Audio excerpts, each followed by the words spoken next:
Kalau yang lalu kita membicarakan ya tentu tidak akan habisnya dan kemutlakan pada sisi mukjizat yang diberikan pada para nabi dan rasul, ya baik langsung pada mereka maupun orang-orang yang dekat dengan mereka. Seperti yang lalu kita bicara bagaimana ya Siti Maryam ibu Nabi Isa, Allah menjadikan benih di rahimnya tanpa harus disentuh oleh laki-laki. Ini merupakan hal yang fenomenal dalam kehidupan. Namun kita tidak perlu heran, kekuasaan Allah pasti akan dia jelas. Kalau tempatnya saja ada, tidaklah susah bagi Allah untuk menjadikan rahim itu berbenih. Karena kita lihat yang tidak ada saja pun seperti Nabi Adam alaihi salam, ya, yang totalitas, ya, tidak ada manusia saat itu dia buat, dia ciptakan. Tentu ini menjadi satu perbandingan yang jauh lebih luar biasa, kekuasaan Allah, kehendak Allah yang terjadi.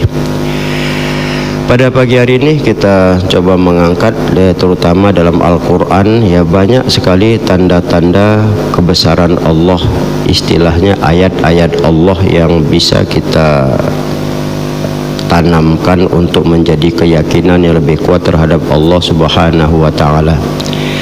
Di antaranya yang pertama kita coba bahas secara singkat di surah Ali Imran ayat 190. Inna fi khalqis samawati wal ardi wa ikhtilafil laili wan nahar la ayatil li ulil albab. Sesungguhnya pada ya penciptaan langit dan bumi dan pada pertukaran siang dan malam adalah merupakan tanda-tanda kebesaran Allah bagi orang-orang yang berakal. Nah, tentu kalau kita mengkaji, ada satu alat unsur yang Allah berikan untuk kita mengakui dia itu adalah akal. Akal ini kalau kita bicara, Imamul Ghazali secara rinci menggambarkan ya pada sisi perbedaan ya seperti hati, ya kemudian akal, ruh, nafsu. Nah, di situ akal itu titik yang mendasar pada unsur yang ada adalah keilmuan, pengetahuan. Ya, nah, ini yang kalau kita lihat. Jadi orang-orang yang berilmu lah yang mau berpengetahuan, yang mau menalar, itu akan mengakui keberadaan Allah sebagai Tuhan. Dan nyatanya di dalam kehidupan yang kita jalani, rata-rata orang-orang yang masuk Islam dari orang-orang kafir di luar Islam itu ternyata nalar mereka jauh lebih kita bilang peka untuk bisa membenarkan. Tentu kalau kita yang Islam ini jauh lebih kuat. Makanya kalau kita buka dalam sejarah para sahabat, hari demi hari iman mereka bertambah itu didasarkan kepada ayat-ayat yang terus-menerus turun. Ketika Abu Bakar ditanya tentang keberadaan imannya itu, ya dia mengatakan ya ayat-ayat Allah yang terus turun disampaikan oleh Rasulullah, mereka dengar, itulah yang mengasah akal hati mereka. Itu diakui betul oleh Abu Bakar Siddiq. Tentu kita umat Islam yang punya ayat Allah, ya yakni Quran, ini tentu pasti akan lebih jauh mengasah hati kita.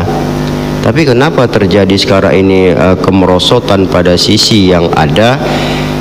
Maka sebetulnya celah itu nampak ya ketika kita tidak menjadikan Quran menjadi bacaan, tidak menjadikan Quran menjadi kitab yang mengasah hati, akal, pikiran, tidak menjadikan Quran sumber awal yang mendasar secara mutlak, ya dijadikan wawasan.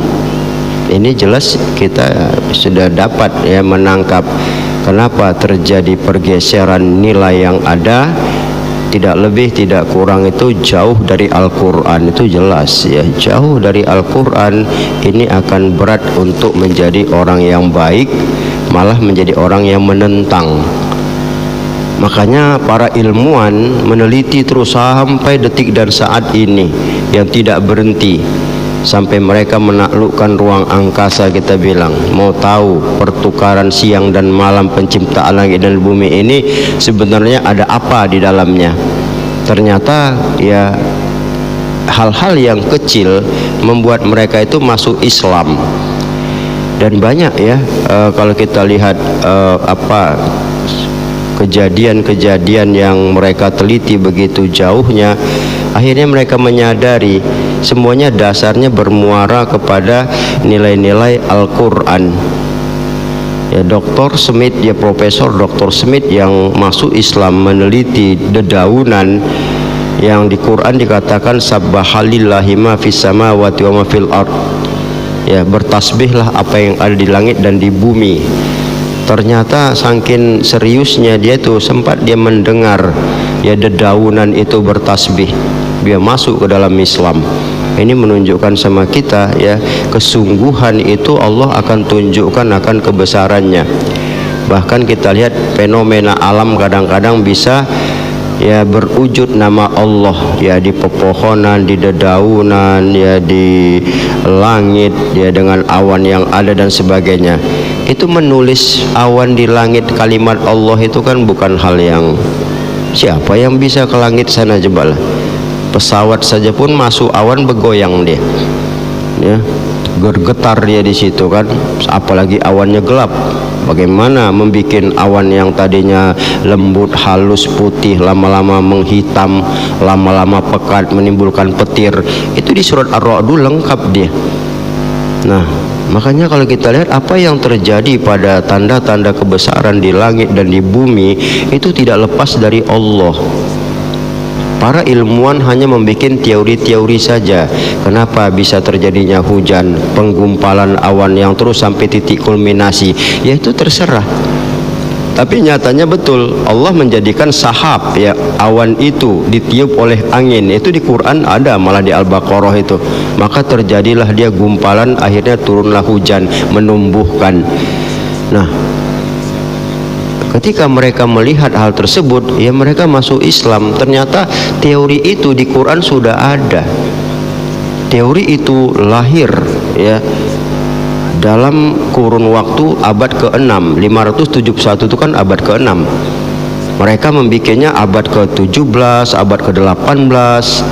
Berapa jauh jaraknya. Mereka berpikir merasa itulah ilmu mereka, tapi ketika dibuka Al-Quran, tanda itu sudah ada rupanya. Inilah kalau kita lihat ya, makanya tidak ada alasan kalau kita tidak mentadaburi Al-Quran, tidak memahami Al-Quran. Ini yang berat kita bilang untuk memupuk keimanan, keyakinan yang jauh lebih kuat ya. Nah, ini satu gambar, ini baru satu, belum lagi yang lain-lain yang kita ungkapkan. Bagaimana pohon mereka bikin bercabang, tidak bercabang, akar tunggal, akar serabut yang menimbulkan. Ternyata di Quran itu ma'rusat ghairu ma'rusyat. Kami bikin pohon itu kata Allah ya yang bercabang dan tidak bercabang. Di Quran juga sudah ada. Inilah hal-hal yang sekali lagi kalau kita tidak tekankan anak-anak kita ke arah Al-Quran sebagai dasar pengesaan Allah, ini jelas akan jauh dan jauh ya, tinggal tunggu kiamatnya sajalah. Kita bilang peradaban, pribadi, keimanan, agama itu bakal menjadi kiamat, hancur ketika tidak dekat dengan Al-Quran. Saya kira demikian. Wallahu